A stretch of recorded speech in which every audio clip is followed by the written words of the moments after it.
Ciao a tutti, oggi faremo un mini tutorial di home staging. Cos'è? È un strumento che utilizziamo per aggiungere un valore, uno spazio o angolo nella casa. Sicuro tante di voi hanno già sentito parlare di questo strumento. Guardando Pinterest possiamo vedere sempre mobile perfetto, ma spesso abbinato con vari oggetti di decor. Quindi, se vogliamo rimanere e trattare sempre lo stile shabby, a noi serviranno vari oggetti vintage o antichi. Creare uno spazio quasi perfetto è molto importante. Come prima cosa ci godiamo noi dentro quello spazio e aggiungiamo un valore alla nostra casa e facciamo una bella figura con i nostri ospiti. In questo tutorial non praticheremo le regole classiche di home staging, ma ci lasciamo libere di essere trascinate dal nostro gusto. Come prima cosa, visto che ci troviamo in laboratorio, abbiamo fatto una simulazione di un angolo della casa. Parleremo adesso un po' di oggetti che abbiamo voluto mettere in scena, dandoli così una nuova vita e mansione. Partiremo da una vecchia panettiera anni 20. Questi tipi da 2 kg in legno e cartone venivano usati per la spedizione postale. Il timbro veniva posto direttamente sulla confezione. Trovarli in un buon stato è veramente difficile. Possiamo vedere un riutilizzo delle vecchie bottiglie in vetro. In diverse misure e forme possono diventare portacandele bellissimi. Un altro immancabile dettaglio sono senz'altro i libri d'epoca. Sono molto preziosi, soprattutto se abbiamo le edizioni antiche e rare. I fiori assolutamente sì, i fiori non possono mai mancare in casa e in questo periodo natalizio possiamo sostituire con i rami d'abete. Qui abbiamo le vecchie note come un pezzo di decor di fianco al libro di poesia tedesco, tutto posizionato su una bellissima cappelliera. Trucchetto che aiuta a rendere l'ambiente ancora più antico, sono sicuro le vecchie fotografie e scatole di latta. Comunque, fun fact, la nostra mamma è un'appassionata di scatole di latta. Durante la sua vita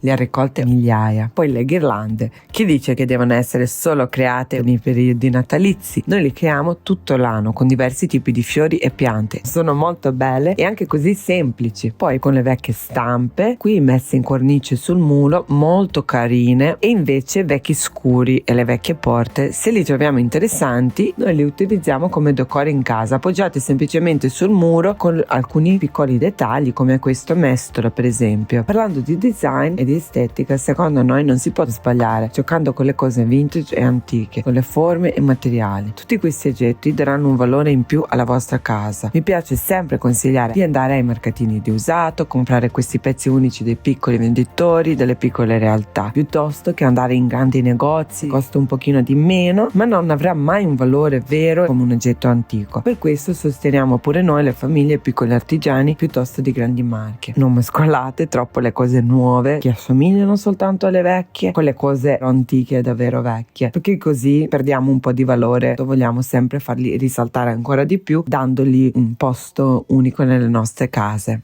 Tutti questi oggetti che vi ho fatto vedere potete acquistare da noi o dai mercatini di usato o dai vostri rigattieri in zona. Tante di voi mi hanno chiesto di fare un altro DIY tutorial in un livello più avanzato, utilizzo delle patine o un mix di colori, come creare un colore giusto. Vedrete sicuro nei prossimi video un altro DIY. E anche tante di voi ci hanno chiesto di fare un home tour. Per adesso siamo nel laboratorio dove vogliamo condividere con voi questo spazio, ma non vi preoccupate, nei prossimi video sicuro arriverà anche quello di house tour. Se vi è piaciuto questo video mettete mi piace, iscrivetevi al nostro canale YouTube e accendete la campanellina. Ciao a tutti e grazie perché ci guardate, commentate, grazie di cuore. Tati, il nostro aiutante, sempre in laboratorio con noi. Tati, ciao.